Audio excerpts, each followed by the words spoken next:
निलेश गायकवाड याच्या मुसक्या आवळण्याचं काम आता पोलिसांकडून केलं जाते। याविषयी बोलूयात। आपल्या सोबत या विभागाचे पोलीस उपायुक्त संभाजी कदम सर आहेत। कारण आजही म्हणजे काल ज्यावेळेस सर्च ऑपरेशन निलेश गायकवाड याच्या घरी करण्यात आलेलं होतं त्यावेळेस काही आक्षेपार्ह वस्तू या आढळून आलेल्या आहेत। याविषयी सविस्तर माहिती घेऊयात। स्वतः डीसीपी आपल्या सोबत आहेत। काय काल तुम्ही रेड त्याच्या घरी टाकलेली होती, काय काय आढळून आलेलं आहे? कोथरूडला जो निलेश गायकवाड आणि त्याच्या गँग विरोधात जो गुन्हा मोकाचा दाखल आहे फायरिंगच्या संदर्भामध्ये, त्या गुन्हे संदर्भामध्ये आपण मोका कोर्टाकडून सर्च वॉरंट घेतलं होतं। त्या सर्च वॉरंटमध्ये त्याचं हाऊस आणि त्याचं जे ऑफिस आहे दोन्हीचं ई साक्ष मध्ये पंचासमक्ष सर्च आपण पूर्ण घेतलेल्या 2 दिवस।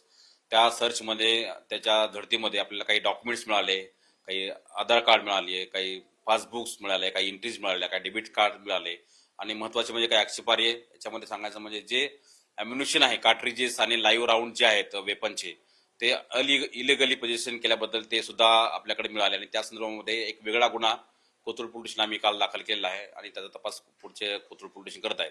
जे डॉक्युमेंट्स आपल्याला मिळाले आहेत त्या डॉक्युमेंटची पूर्ण स्क्रुटिनी जी आहे ती एक वेगळी टीम करत आहे।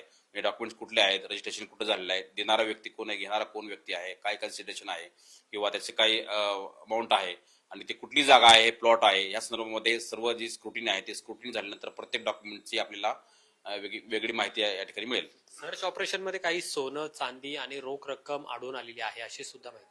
नाही, घर हाऊस टच मध्ये काही सोन्याचे दागिने आहेत, काही कॅश आहे, काही चांदीचे पण दागिने आहेत, डेबिट्स कार्ड आहेत, काही फर्मच्या नावाने त्याचे काही पृथ्वीराज एंटरप्राइजेस आणि त्याच्या आकाश एंटरप्राइजेस या नावाने सुद्धा काही त्याच्या पासबुकमध्ये एंट्रीज या ठिकाणी सापडलेल्या आहेत। त्याचबरोबर जे तुम्हाला मी सांगितलं की अम्युनिशन सुद्धा मिळाले, तो वेगळा गुन्हा दाखल केलाय आणि काही बाकीचे कॅश, काही सोन्याचे दागिने, काही चांदीचे दागिने आणि बाकीचे जे डॉक्युमेंट्स आहेत हे डॉक्युमेंट्स आपल्याला हाऊस सर्च मध्ये पंचनाम्यामध्ये आपण सर्व सीज केलेले आहेत।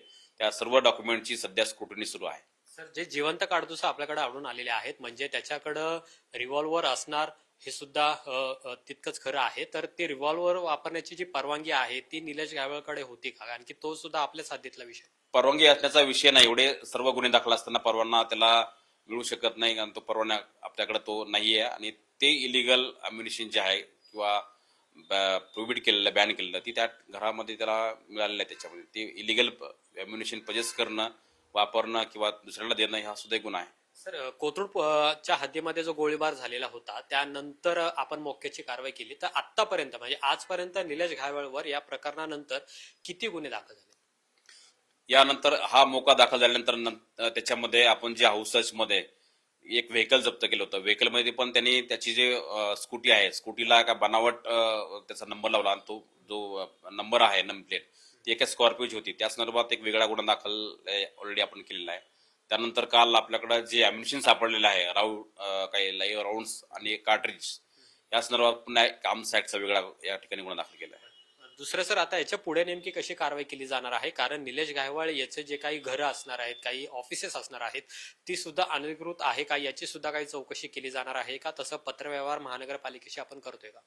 या संदर्भामध्ये त्यांना अवगत केलेलं आहे आणि त्यांनी जर आपल्याला मदत मागितली पोलीस तर 100% त्यांना आपण पोलीस मदत प्रोव्हाइड करू। पासपोर्ट जो बनवण्यात आलेला आहे तो फोर्ज होता अशी आपली माहिती समोर आलेली आहे। गुन्हा सुद्धा दाखल केला जाईल, पण पासपोर्ट कार्यालयाकडून काही स्पष्टीकरण याबाबतचं आलेलं आहे का आतापर्यंत? नाही, पासपोर्ट कार्यालयाकडून आपल्याला काही डॉक्युमेंट्स आपल्याकडे आलेले आहेत।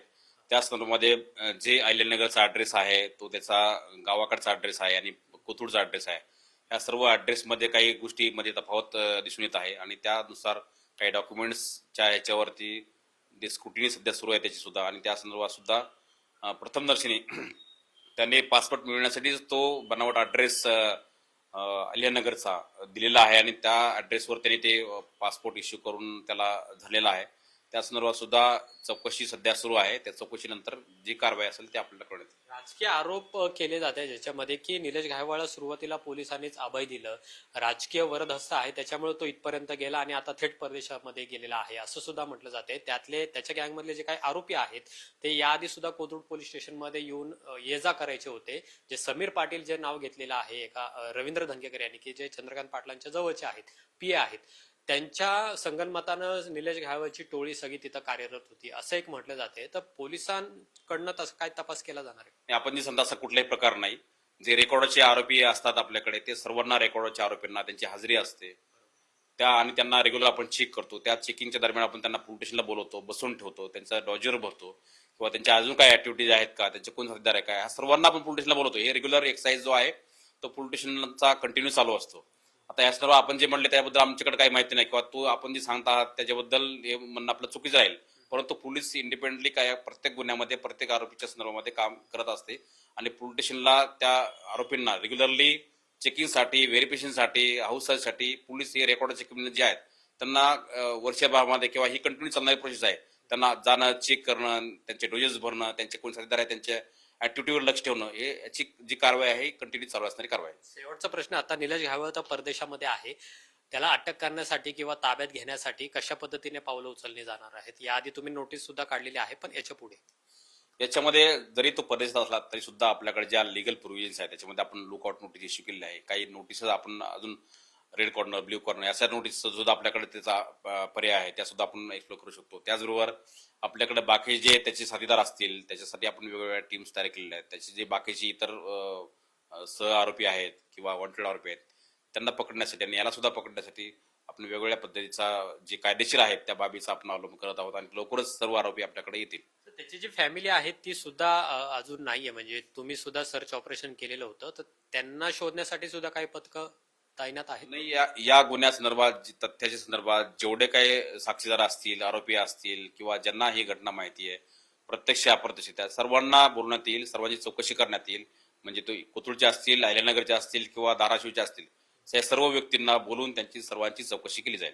खूप खूप धन्यवाद सर आमच्याशी बोलल्याबद्दल. कॅमेरामन तुषार नानावरेसह अमोल धर्माधिकारी, लोकशाही मराठी, पुणे. लोकशाही मराठी ऐका, पहा, जागरूक रहा.